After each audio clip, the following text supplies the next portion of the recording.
First of all, welcome. Thank you. Thank you for coming. We enjoyed a presentation by Dr. Vitti recently in front of our board of directors, and it was fabulous to learn about all the great things that you have going on, and we'll get into that a little more in the questions. But what I'd like to ask of you first, you've just heard a presentation, and as you know, as someone who's just recently come to the region, I think just a couple years ago, right? Right. Our region's had a historically challenging time with education, and the results are pretty clear here. I'm really anxious to hear your perspective on what this data shows. So when I see the data and I hear your presentation, for me there's a sense of urgency that I have, obviously in my day-to-day work, but hopefully everyone in the room has a sense of urgency about wanting to do something differently. The data when presented is not really about what our children are capable of doing. It doesn't reflect their potential. I think it really more reflects a lack of systems and processes across the state, and specifically to this region, to invest strategically in children at earlier ages from the K-12 continuum.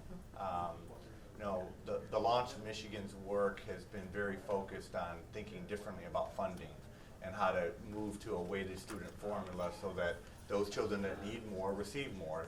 It just makes sense. When you're looking at funding children the same per pupil, it doesn't address the issues that come with them when they come to school on a day-to-day basis, and I think that's an important point. But statewide, we've just lacked systems and processes linked to accountability, support, professional development. And then when you narrow that down in the Detroit context, we have to be honest with the fact that we really haven't had an educator lead DPS-ED in over a decade. We've had a series of emergency managers, political appointments, and that frankly isn't even a political statement. It's just a reality that in order for organizations to improve, you have to have those that are experienced, have a track record in leading that work. And I think the data, more than anything else, reflects a lack of systems, processes, a vision of how we move the entire state and then regionally to raise student achievement and outcomes that are linked to the data that you presented. That's an excellent point, and that is a great segue for my next question. So you've been doing a lot around the area of education reform to have better results, educational results in the Detroit Public School Community District. And by the way, that's a lot to say, Detroit Public Schools Community District. But what I'd like to give you the opportunity to do, because we did hear this recently, maybe talk about 3 or 4 of your top achievements and what that you're very proud of. So we've been, this is my 3rd full school year. The board, we have a 7-member board elected at large, first empowered board in over a decade, and we have an excellent board, and they have truly empowered me to lead. They have focused their work on governance and allowed me to run the day-to-day operations of the district, and we've done a lot in the past 2 school years. So very specifically, enrollment has increased for the first time in DPS-ED in over a decade by 6,000 students.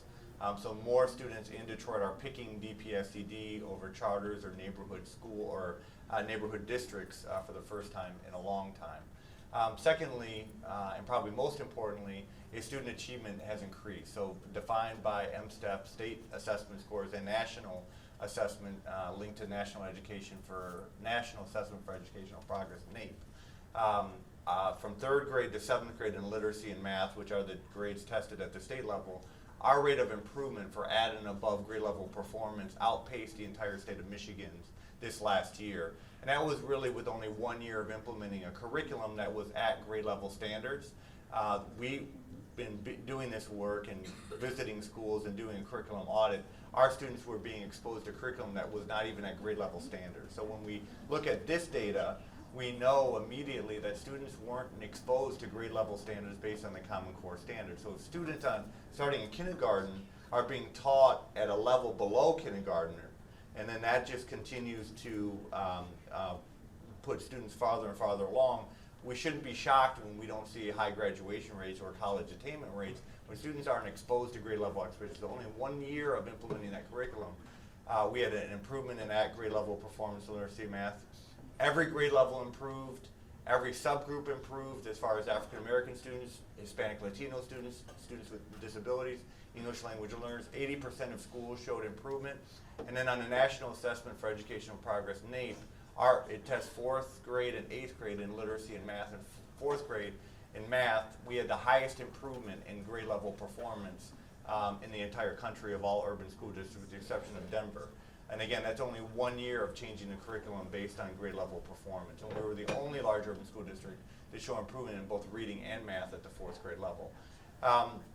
Chronic absenteeism is down by 7 percentage points. We've increased teacher salaries by $10,000 over the last 3 years. We started with 275 teacher vacancies. We're now down to 60 teacher vacancies, and we've added 1,000 more positions so that we have music and art and physical education in all of our schools now for the first time in a long time. In addition to that, we've had 3 years of a balanced budget. For the first time, we have a reserve. We have a fund balance.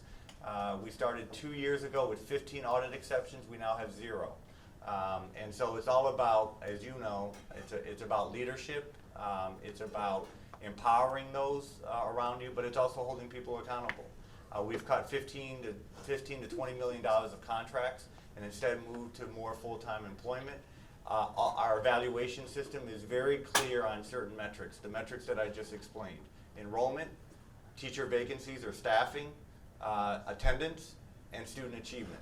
Graduation rate and college readiness defined by SAT scores. That's very simple, and that scorecard function is on my evaluation, but it's rolling down at every principal level, and eventually we're even moving this year to teacher performance pay so that teachers are held more accountable for day-to-day student achievement or year-to-year student achievement defined by growth. So these are all part of the best practices that are happening throughout the country that really just have not come to Michigan and has not been part of the Detroit landscape in over a decade.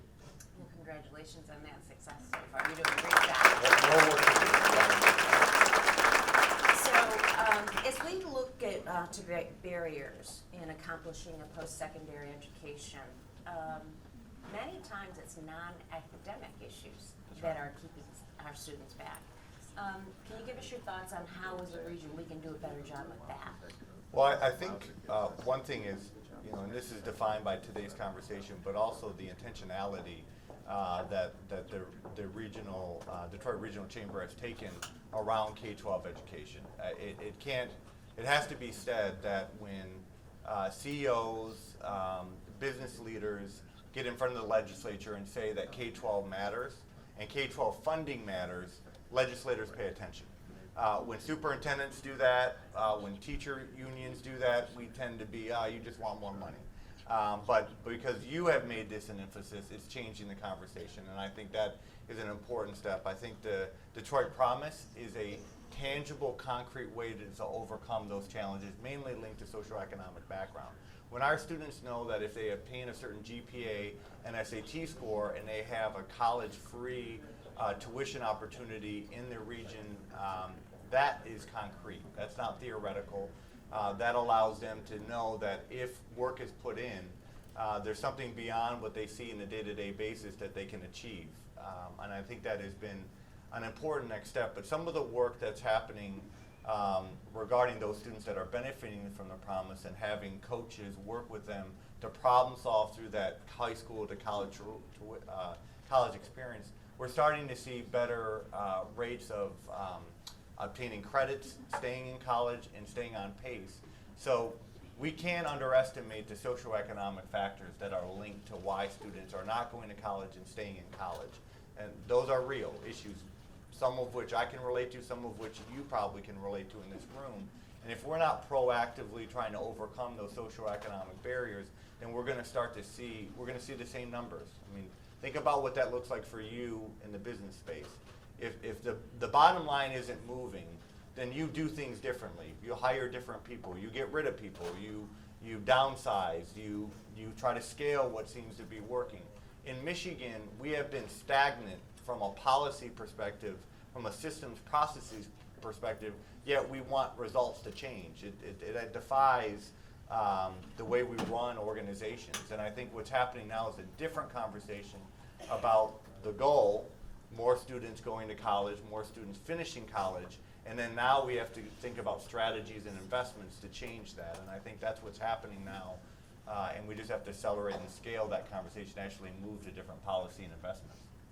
You mentioned earlier about what's happening across the nation. You've had an opportunity to see what other communities are doing. You've had many different examples that you can share with us, but and you're using some now in Detroit Public Schools. But what could you say as far as best practices you've seen in the nation that would help us regionally attain that post-secondary goal of 60% by 2030?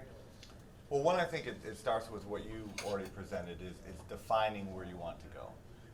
I think if we don't set a target, then we're not going to hold each other accountable to changing numbers, and numbers are linked to children and their outcomes and the future economic development of the region. So I think that's step one.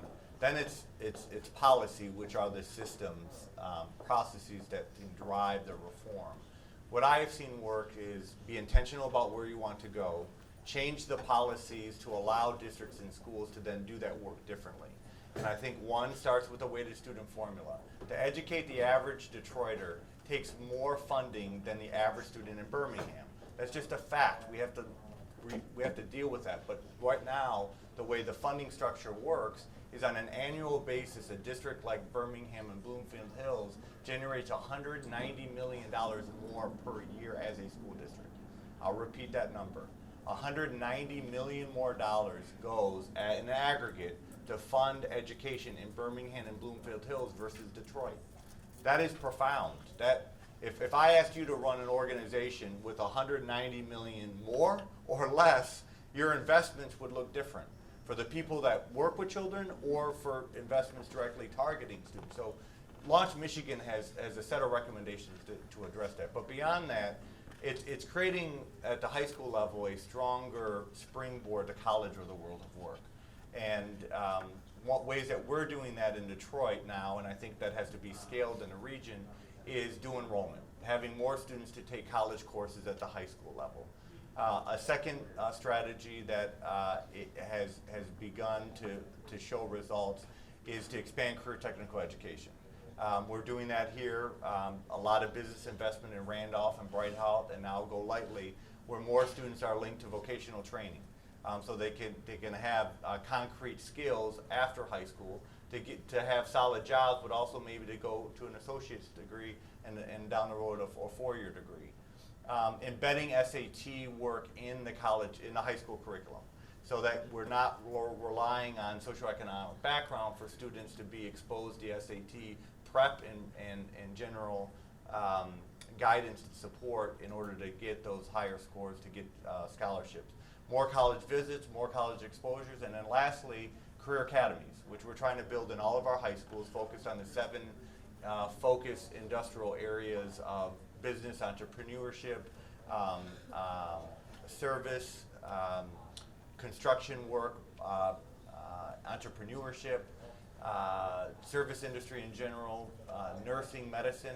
And so we want juniors and seniors at the high school level to be exposed to these concepts of industry at the high school level, have internships, externships, to get out of the day-to-day high school routine and start to see what the business world looks like. And then expose our teachers who are teaching those classes to externships to be closer related to the business sector. These are the things that I've seen work in other regions that we're starting to build in Detroit. Okay. We've got just a couple minutes left. Maybe in that time you can talk about what challenges you see as the priorities in the next 2 years. For us, one is facilities. Facilities do matter. We've had a lot of conversation over the last year or so about roads, and roads are a factor of infrastructure, and our schools are deteriorating. We have not had the right investment. In fact, we did an outside independent audit that showed that by 2023, our buildings would need $1.5 billion in order to be at industry standard for facilities. And just to put that in context, just a couple months ago, Ann Arbor Schools passed $1 billion bond for about 20 schools. We run 100. And so that just puts in context, and I guarantee you Ann Arbor Public Schools right now are in a better condition than Detroit Public Schools from a facility point of view. Yet the state does not earmark 1 cent for capital improvement. It's mainly a function of local property taxes and values. So facilities is a challenge, and human capital is a challenge. When we think about our best and brightest at the undergraduate level going into teaching, that is not the case. Most teachers are telling their children not to become teachers. And so we have to think differently, just like you do in your sector. I have to think differently about how are we recruiting the best and the brightest to go into teaching. So that means higher salaries up front, but accelerating salaries, especially based on performance, over time to keep them in the classroom. But if we think about those numbers that we just looked at, and we think about ways of moving those numbers, it has to be in the K-12 sector and system. But let's think about who's having the greatest impact on children on a day-to-day basis. It's teachers. It's what's happening in the classroom. And if we don't have the best and the brightest working with children in science and math and these different areas, why would we believe that they would be higher performing in these areas? And this goes back to investment. So when K-12 says it needs more funding, it's not about administrative salaries. It's really about teacher salaries. We have to start thinking critically about how we invest in the teaching profession, because that's who's working with our kids every day. If our teachers can't pass a science certification test, then how in the world are we building the next generation of engineers and innovators in this sector? Again, what you invest in is what you gain in return on investment, and we just haven't been critically thinking about investments, especially in human capital. Well, congratulations on all that you have accomplished and all that we know you're going to accomplish. If you haven't seen it, you should see the announcement of all the facility changes that Dr. Vitti recently announced. Very impressive work. And thank you for being with us, and thank you for continuing to be our partner. Well, thank you.